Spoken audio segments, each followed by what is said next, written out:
groovy.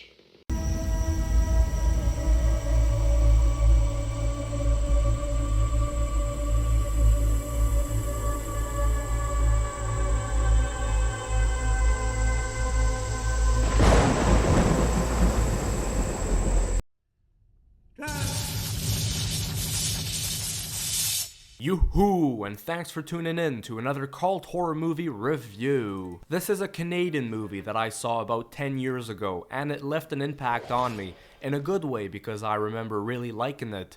And so after revisiting this picture recently, I thought it was slightly even better than the first time I had watched it. I really love Cube. This is a really special movie. But just before we get going, if there's a cult horror movie you would like me to review, just leave me a comment down below. Don't forget to like this video, subscribe, let me know your thoughts and feelings on Cube. The first thing that struck me about this movie is its original premise.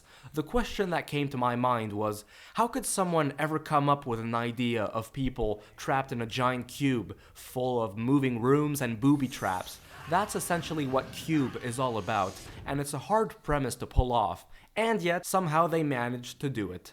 I first of all think it's because the film doesn't rely on easy stuff like lots of gore. While it does have its fair share of violence, it's never what is put at the forefront in the story. The script prefers to play on suspense, and let me tell you, some scenes were breathtaking for me. There are not that many characters, so the story didn't have a bunch of people to just dispose of, which makes the apprehension even more palpable, because you never know who is next, who could make a wrong move, who could fall into a trap and die. Cube also plays well with claustrophobia, as everyone is stuck inside these cubes and can't seem to find their way out.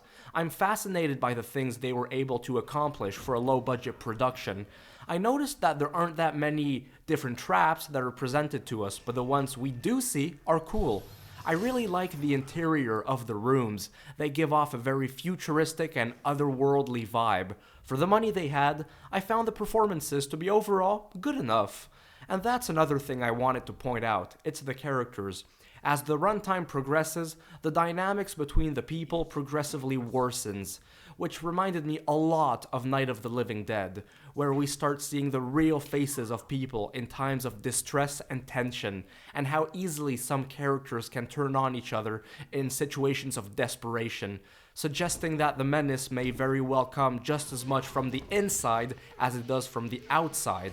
And let's not forget the ending, which really left its mark on me. Even 10 years later, I still remember it. This is a pretty low-key science fiction horror thriller. It was discreet when it came out. It had a couple of sequels released in the early 2000s. I saw both of those, and honestly, I thought they were pretty mid and disposable. Then, for some totally unknown reason, there was a garbage remake from Japan which came out, which went totally unnoticed, and I don't know why the heck they would do such a thing. And for years and years, Lionsgate Productions, which holds the rights to the film, have been talking and teasing about wanting to make a reboot entitled Cubed, but the project seems to be hitting roadblocks and is taking forever to develop. So, in the meantime, I would definitely recommend this movie. It's a cult classic favorite for many fans, including myself, and totally deserves the love it gets.